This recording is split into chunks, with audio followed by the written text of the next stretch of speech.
how to transfer money from GrabPay Wallet to a bank account.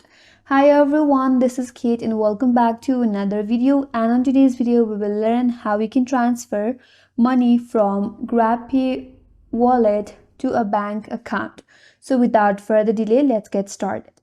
First and foremost, you have to launch the Grab application on your smartphone and make sure to log into your account. Now once you're logged in, navigate at the bottom of this page, there tap on the payment option.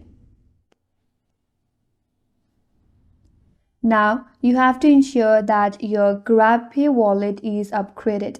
Verify that your GrabPay wallet is upgraded or KYC process is complete.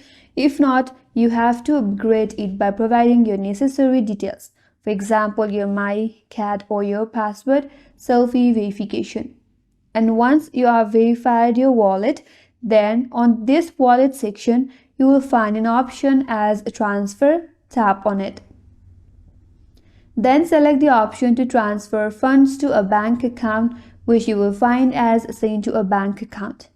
Then you have to enter the bank detail. Provide the recipient's bank detail, including their bank name, bank account number, and account holder's name.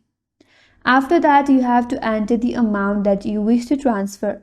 Make sure it does not exceed your GrabPay wallet balance. Then double check the bank details and the transfer amount, then confirm your transaction. After that, the transfer will be processed. You will receive a confirmation message or notifications. And then you have transferred amount from your GrabPay wallet to a bank account. And that's all for today's video. Hope this video was helpful, and if you're new to our channel, consider subscribing. Thanks for watching and stay tuned for more videos.